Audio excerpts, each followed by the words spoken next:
The reddish dust of Mars swirled around Marvin Hobbs's workshop, a small prefabricated structure at the edge of New Olympus Colony. The human settlement, barely 15 years old, had expanded from a research outpost into a bustling community of nearly 5,000 souls. Most were scientists, engineers, or miners. But Marvin was something else entirely. A mechanic. Not just any mechanic, but the man people came to when everything else had failed. His workshop was a curious mix of Earth-standard tools and custom contraptions he'd built himself. Spare parts hung from hooks on the ceiling, and his workbench was covered in half-finished projects. A battered coffee mug, permanently stained with the remnants of thousands of cups, sat next to a stack of well-worn technical manuals. Marvin was hunched over an ancient Mars rover's navigation system when a sharp rap at the door interrupted his concentration. He looked up, rubbing his oil-stained hands on a rag that hung from his belt. "Come in," he called, not bothering to hide his annoyance. "Sign says open till 6. The door slid open with a hiss, and Marvin found himself staring at something that was definitely not human. The being stood about a head shorter than him, with iridescent blue-green skin and large almond-shaped eyes that seemed to shift color with each blink. 4 slender arms extended from its torso, each ending in 7-fingered hands. "I require assistance," the alien said, its voice a curious melody of chirps and clicks that somehow formed perfect English. "My vessel is malfunctioning, and I have been informed that you possess exceptional skills." Marvin stared for a long moment, then sighed heavily. In his 15 years on Mars, he'd met plenty of non-humans, but never one that had sought him out specifically. "I fix machines, not spaceships," he said, turning back to the rover. "The Colonial shipyard is about 20 kilometers north. They've got the equipment for—" "They have already failed," the alien interrupted. 7 different mechanics, 3 engineering teams, and 1 quantum physicist. None could resolve the issue. That got Marvin's attention. He turned back, wiping his hands again, more carefully this time. "And what makes you think I can do what they couldn't?" he asked, curiosity overcoming his initial reluctance. The alien's mouth formed what might have been a smile. "Because you do not follow protocols. You understand machines in ways others do not. You see what they truly are, not what they are supposed to be." The alien extended one of its hands. "I am Fixer, chief engineer of the vessel Metamorphosis." Marvin hesitated, then took the offered hand. The alien's skin was cool and slightly textured, like fine leather. "Marvin Hobbs," he replied. "Just a mechanic." "No," Fixer said, with absolute certainty. "Not just a mechanic. The mechanic who will save my ship." The confidence in Fixer's voice made Marvin uncomfortable. He wasn't used to such faith, especially from something he'd just met. "What exactly is wrong with your ship?" he asked, reaching for his toolkit out of habit. "It is changing," Fixer said, a hint of distress in those melodic tones. "And it should not be. Not yet. The process is premature and unstable. If not corrected, the energy discharge could destroy a significant portion of this colony." Marvin froze. "Changing? Changing how?" "It would be easier to show you," Fixer replied. "And we have little time. The transformation accelerates with each passing hour." Marvin looked around his workshop, at the half-dozen jobs waiting for his attention, then back at the alien. He'd always prided himself on being able to fix anything. Was a malfunctioning alien ship really that different from a broken rover? "Let me grab my heavy kit," he said finally, reaching for a large metal toolbox under his workbench. "Lead the way." The alien ship sat in a natural depression about 3 kilometers from the colony's perimeter fence. Colonial security drones buzzed overhead, keeping a wary distance. As Marvin approached, following Fixer across the rust-colored landscape, he understood why everyone had failed to repair it. The vessel was unlike anything he'd ever seen. It wasn't built. It seemed grown. The hull shimmered with an organic iridescence, pulsing gently like a heartbeat. Most striking were the massive wing-like structures that extended from either side, elegant, scaled appendages that reminded Marvin of dragons from Earth mythology. They seemed to be in constant, subtle motion, as if the ship were breathing. "That's not a normal spaceship," Marvin said, stopping in his tracks. "No," Fixer agreed. "The Metamorphosis is a biomechanical hybrid vessel, half machine, half living organism. It is designed to evolve as it travels, adapting to the environments it encounters." Marvin approached cautiously, setting down his toolbox. "And the problem is? It has begun a metamorphic cycle prematurely. The conditions on Mars have triggered something unexpected in its biological systems." Fixer gestured to the pulsing hull. "The energy buildup is increasing exponentially. If the cycle completes incorrectly, the resulting discharge will destroy everything within a 10-kilometer radius." Marvin whistled low. "That includes half the colony." "Yes," Fixer said simply, "which is why I need your help." As they drew closer, Marvin could see other aliens moving around the ship. Their forms similar to Fixer's, but each subtly different in coloration and proportions. They worked with tools Marvin couldn't begin to identify, consulting glowing holographic displays that hovered in the air. "Your crew?" Marvin asked. "Yes, engineers and biologists, all experts in their fields." Fixer's voice dropped. "All failing." A tall, slender alien approached them, its skin a darker blue than Fixer's. It spoke in a rapid series of clicks and whistles that Marvin couldn't understand. Fixer responded in kind, occasionally gesturing toward Marvin. The other alien looked skeptical, its color shifting slightly toward purple. "My second engineer, Navi," Fixer explained. "She is doubtful that a human mechanic can succeed where our technology has failed. That makes 2 of us," Marvin muttered. He stepped forward, extending a hand to Navi in greeting. "I'm just here to help if I can." Navi regarded his hand without taking it, then spoke again to Fixer before turning and walking back to the ship. "Don't take it personally," Fixer said. "Our species has had limited contact with humans. She is unfamiliar with your customs." "No offense taken," Marvin replied, though he felt a slight sting of rejection. "Let's see what we're dealing with." As they approached the ship, Marvin began to notice details he'd missed from a distance. The hull wasn't metal, but something closer to a carapace, with subtle ridges and patterns etched across its surface.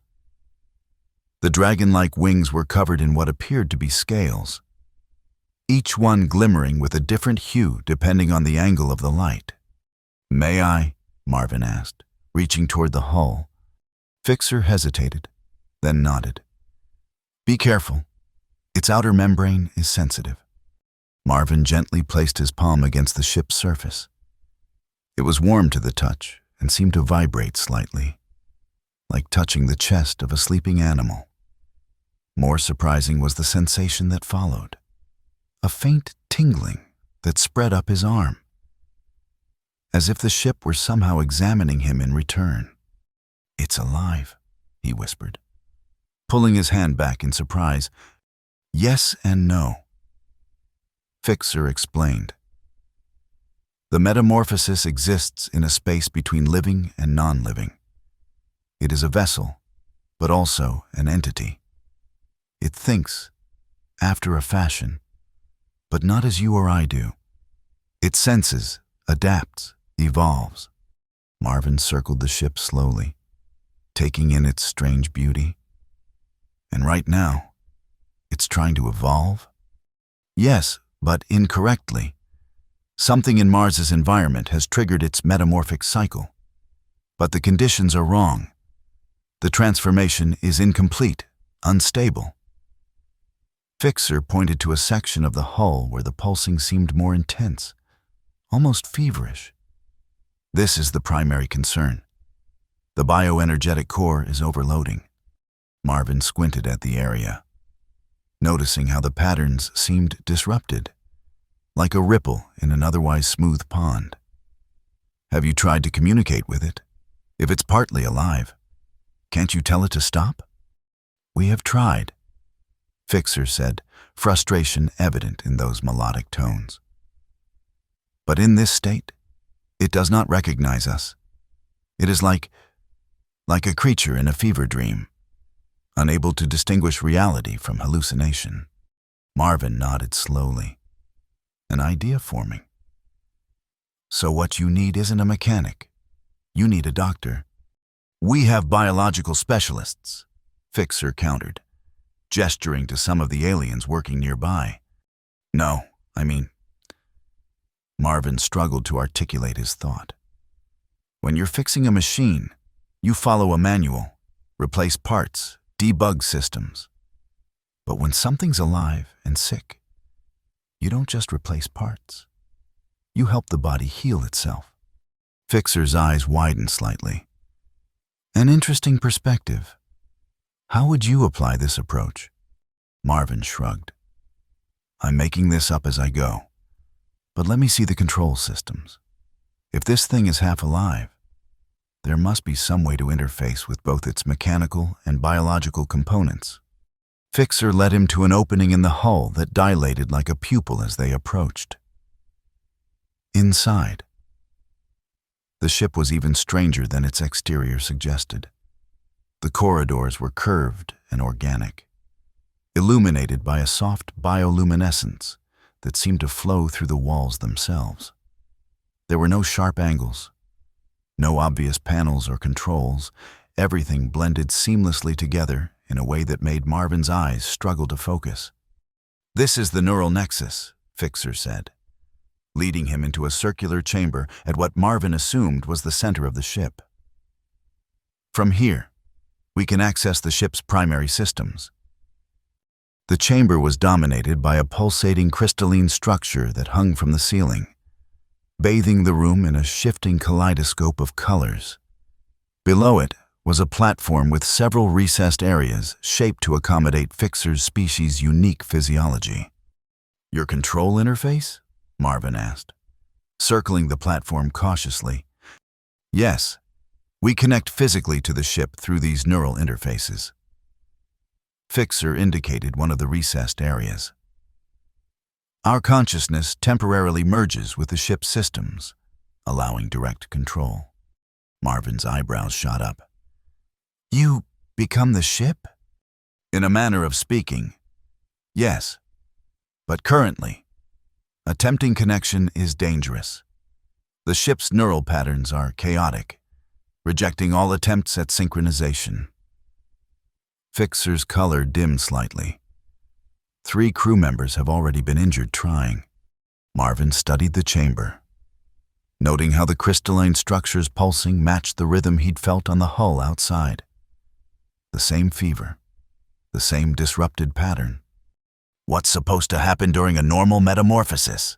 He asked, pulling a small scanner from his toolkit and running it along the walls. The ship enters a dormant state.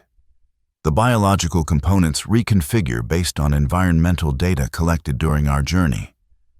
The process normally takes several days, during which the ship is vulnerable but stable.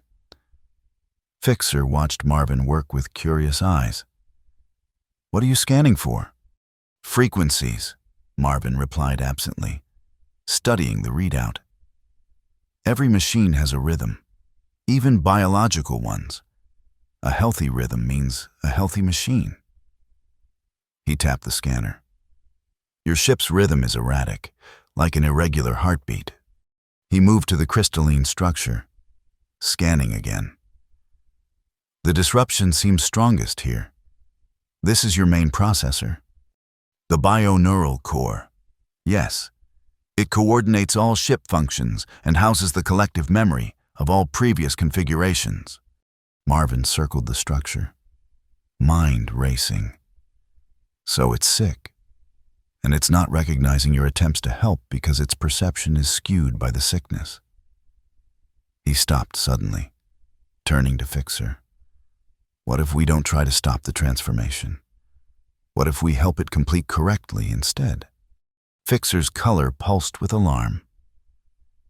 Impossible. The environmental data is incomplete. Without proper parameters, the metamorphosis could result in a non-viable configuration. Not if we provide the missing data. Marvin said, excitement building. You said this thing adapts to environments, right? What if Mars itself isn't the problem? But the fact that the ship doesn't have complete information about Mars. Fixer considered this. Possible. But how would we input such data? The standard interfaces are rejecting all connections. Marvin grinned. We improvise. Over the next few hours, Marvin worked feverishly alongside Fixer and the increasingly curious alien crew, using his scanner and a variety of tools from his kit. He mapped the frequency patterns of the ship's biological systems, comparing them to the erratic patterns of the bioneural core. It's like it's trying to tune to a station but can't quite find the signal. He explained to Fixer as they examined the results. If we can boost the right frequency, maybe we can help it find the right pattern. Navi, the skeptical second engineer, had gradually moved from outright dismissal to reluctant observation. She spoke to Fixer in their clicking language, pointing occasionally at Marvin's improvised setup. She says your approach is unorthodox, but theoretically sound. Fixer translated. She offers her assistance in calibrating the harmonic resonators. Marvin nodded, surprised and pleased. Tell her I'd appreciate that. I'm out of my depth with your technology. Working together, they constructed a makeshift interface, part Marvin's Earth technology, part alien components. The device was designed to transmit a stabilizing frequency to the ship's bioneural core, hopefully allowing it to complete its metamorphosis without the dangerous energy buildup. This is either going to work brilliantly or blow up in our faces. Marvin muttered as he made the final adjustments. Literally, in this case. Your confidence is overwhelming. Fixer replied dryly, a hint of humor in those melodic tones. Marvin chuckled despite the tension. If it helps, most of my best fixes have started with that exact statement. As night fell over the Martian landscape, they prepared to activate the interface. The ship's condition had deteriorated further, its hull now pulsing with an almost frantic rhythm. Occasional bursts of energy crackled across the dragon-like wings, illuminating the gathering darkness with flashes of blue-green light. Colonial security is getting nervous, Marvin noted, glancing at the increased number of drones circling overhead. We don't have much time before they decide this is too dangerous and try to intervene. As if on cue, his communicator buzzed. The stern face of Commander Powell appeared on the small screen. Mechanic Hobbs, she said, her voice clipped and formal. You are in violation of colonial safety protocols. That vessel has been designated a Class 1 hazard. All civilians are ordered to evacuate to a minimum safe distance of 15 kilometers immediately. Marvin sighed. Powell had never approved of his unorthodox methods, and this situation was hardly going to improve her opinion. Commander, with all due respect, we're in the middle of fixing the problem, he replied, trying to keep his tone professional. If we leave now, The ship will almost certainly destabilize completely. Powell's expression hardened. This is not a negotiation. Hobbs, colonial security forces have been dispatched and will arrive in approximately 20 minutes. They are authorized to use force if necessary. The communication cut off before Marvin could respond. He turned to Fixer, who had been listening to the exchange. We just lost our timeline. It's now or never. Fixer nodded, colors shifting to a determined blue. Proceed with the interface activation. Marvin connected the final components of their improvised device to the ship's neural nexus. The crystalline structure above them seemed to pulse in response, its colors shifting more rapidly. Here goes nothing, Marvin muttered, activating the sequence. The effect was immediate and dramatic. The interface hummed to life, transmitting the carefully calculated frequency pattern to the bioneural core. The ship shuddered, and for a moment, Marvin feared they'd made a catastrophic mistake. Then, gradually, the erratic pulsing of the hull began to stabilize, finding a more rhythmic pattern. "It's working!" Fixer exclaimed, monitoring the readouts on a holographic display. "The core is accepting the frequency. Neural patterns are beginning to align." The ship's interior lighting shifted from a feverish red to a calmer blue-green, matching Fixer's natural coloration. Outside, the dragon-like wings unfurled further, stretching to their full, magnificent span. "The metamorphosis is proceeding," Navi reported, her earlier skepticism replaced by cautious optimism. "Energy levels are stabilizing." Marvin watched in awe as the ship began to transform before his eyes. The hull seemed to flow like liquid, reconfiguring itself into a more streamlined shape. The scales on the dragon wings shifted, becoming larger and more defined. Most remarkably, new structures began to emerge from the hull, elegant spires and graceful arches that hadn't existed before. "It's beautiful," he whispered, momentarily forgetting the approaching security forces. A warning siren shattered the moment. Outside, colonial security vehicles approached rapidly, their harsh spotlights cutting through the Martian darkness. "We need more time," Fixer said urgently. "The process is not complete. If interrupted now—" "I know," Marvin cut in, mind racing. "How much longer?" "Minutes only, perhaps 15. Marvin nodded grimly. "Then I'll buy you 15 minutes. He strode toward the ship's entrance, emerging onto the Martian surface just as the security vehicles pulled up. Armed officers in environment suits took up positions, and Commander Powell stepped forward, her face visible through her helmet visor. "Hobbs!" she called, voice amplified through external speakers. "Step away from the alien vessel immediately." Marvin stood his ground, deliberately positioning himself between the security forces and the ship. "Commander, you need to listen to me. We've stabilized the ship. It's completing a natural metamorphosis process. If you interrupt it now, you'll trigger exactly the kind of catastrophic reaction you're trying to prevent." Powell's expression remained impassive. "Our scientists have been monitoring the energy buildup. It's reaching critical levels." "Yes, but in a controlled way now," Marvin insisted, taking a step toward her. "The energy is being channeled into the transformation. Give us 15 minutes, and it will be complete." "That's not a risk I'm authorized to take," Powell replied. She gestured to her officers. "Secure the perimeter. Prepare the EMP generators." Marvin's eyes widened in alarm. "An EMP?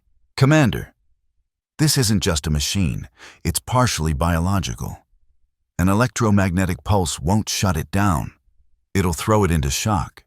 The reaction could be exponentially worse." Powell hesitated, uncertainty flashing across her face for the first time. Explain. Marvin seized the opening. The ship is a biomechanical hybrid. Think of it like an organism going through metamorphosis, like a caterpillar becoming a butterfly. Right now, it's in the chrysalis stage.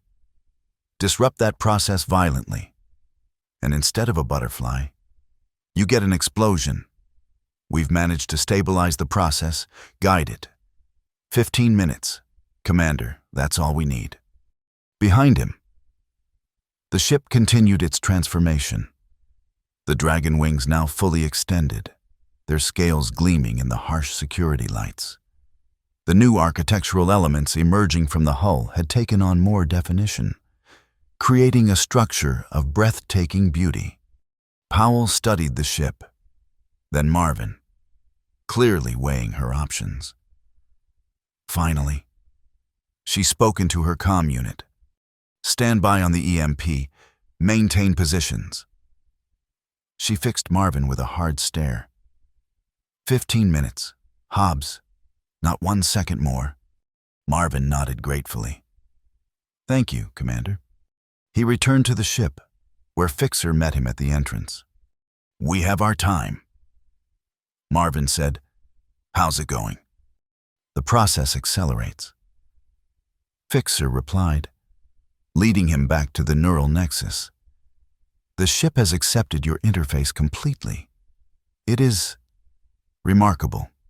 In the central chamber, the transformation was even more evident.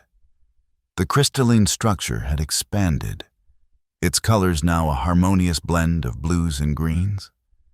The entire chamber seemed more spacious, more elegant in its design. The biological reconfiguration is nearly complete. Navi reported, her earlier hostility completely gone. Hull integrity at optimal levels. Energy distribution is balanced. Marvin checked his makeshift interface, pleased to see that the frequency pattern had stabilized. The ship was no longer fighting the metamorphosis, but embracing it. So, what happens when it's done? He asked. Will it be able to fly again? Yes. Fixer confirmed. But it will be different. Each metamorphosis adapts the vessel to new conditions, new purposes. What it becomes is partly determined by the environment, partly by its own evolutionary programming. As they spoke, a final wave of transformation swept through the ship. The walls seemed to shimmer, then solidify into their new configuration. The pulsing of the bioneural core settled into a steady, healthy rhythm.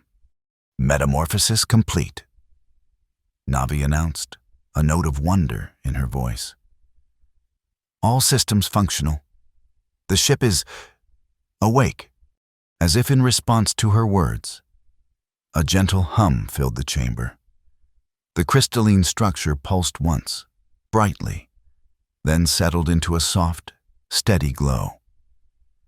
Marvin felt a curious sensation, a presence, almost like being watched, but without any sense of threat. It's aware of us, he said softly, understanding without knowing how. Yes, Fixer agreed. And it recognizes you. Marvin Hobbs. It recognizes what you did. Before Marvin could respond, his communicator buzzed again. Commander Powell's voice was tense. Hobbs, your time is up. What's the situation? Transformation complete, Commander, he replied, unable to keep the pride from his voice. The ship is stable. No more energy buildup. No threat to the colony. There was a pause before Powell responded. Our sensors confirm energy levels are normalizing. Maintain position. I'm coming in to assess. Minutes later, Commander Powell entered the ship. Her expression a mixture of caution and barely concealed awe as she took in the transformed interior. This is not what I expected, she admitted, following Marvin and Fixer to the neural nexus. The metamorphosis has adapted to Mars. Fixer explained. Its new configuration is optimized for the planet's conditions. The wings, for example, now function as solar collectors, converting Martian sunlight to energy with unprecedented efficiency. Powell studied the crystalline structure, then turned to Marvin. "And your role in this?" Marvin shrugged modestly. "I just helped it find its rhythm. It did the rest itself." He understands what others did not. Fixer interjected that sometimes the solution is not to fix something, but to understand it, to help it become what it needs to be. Powell's gaze lingered on Marvin for a moment longer, reassessing the mechanic she'd always considered a troublemaker. "Well, Hobbs, it seems your unorthodox methods have their uses after all." She gestured to the ship around them. "What happens now?" "We continue our journey." Fixer said, "The metamorphosis is ready to fly again, better adapted than before." "And you?" Powell asked Marvin. "Back to fixing rovers and habitat systems?" Marvin looked around the beautiful, transformed ship, feeling a curious reluctance to leave. "I guess so." Back to the workshop. The following morning, Marvin was back at his workbench, tinkering with the same rover navigation system he'd been working on when Fixer first arrived. The events of the previous day seemed almost dreamlike in the familiar surroundings of his workshop. A knock at the door interrupted his thoughts. He looked up to find Commander Powell standing in the doorway, her uniform immaculate as always. "Commander," he greeted her, surprised. "What brings you to my humble establishment?" Powell entered, looking around the cluttered workshop with a hint of distaste. "The alien vessel departed this morning. Quite a spectacle. Those wings caught the sunrise in a way that had half the colony recording it." "Sorry I missed it," Marvin said, genuinely disappointed. Before they left, their engineer, Fixer, had a proposition. Powell handed him a datapad. "They've offered a technology exchange. Specifically, they want to share some of their biomechanical engineering principles with us. They requested that you be the primary liaison." Marvin stared at the pad in disbelief. "Me? I'm just a mechanic." "Yes, you've mentioned that." Powell interrupted dryly. "A mechanic who managed to solve a problem that stumped an entire crew of alien engineers." She gestured to the datapad. "Colonial administration has approved the exchange. You'll be provided with a research stipend and access to appropriate facilities." Marvin scrolled through the details, a slow smile spreading across his face. "This is unexpected." "Indeed." Powell agreed. "I've never quite understood your methods, Hobbs, or your disregard for proper procedures, but I cannot argue with results." She straightened, returning to her more formal demeanor. "The exchange program begins next month. I suggest you use the time to prepare."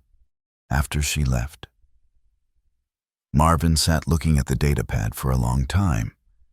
His gaze drifted to the small window of his workshop, to the rusty Martian landscape beyond, and finally to the sky where, somewhere, a ship with dragon wings soared between the stars. He thought about what Fixer had said. Sometimes, the solution is not to fix something, but to understand it, to help it become what it needs to be. Perhaps the same could be said of people, of himself. Marvin Hobbs, not just a mechanic after all. On the workbench before him, the half-repaired rover sat forgotten as he began sketching ideas for a new kind of hybrid technology. Part Earth engineering, part alien biology. A technology that might transform not just machines, but the very way humans thought about them. Outside, the Martian wind picked up, swirling red dust against the window like the beating of distant wings.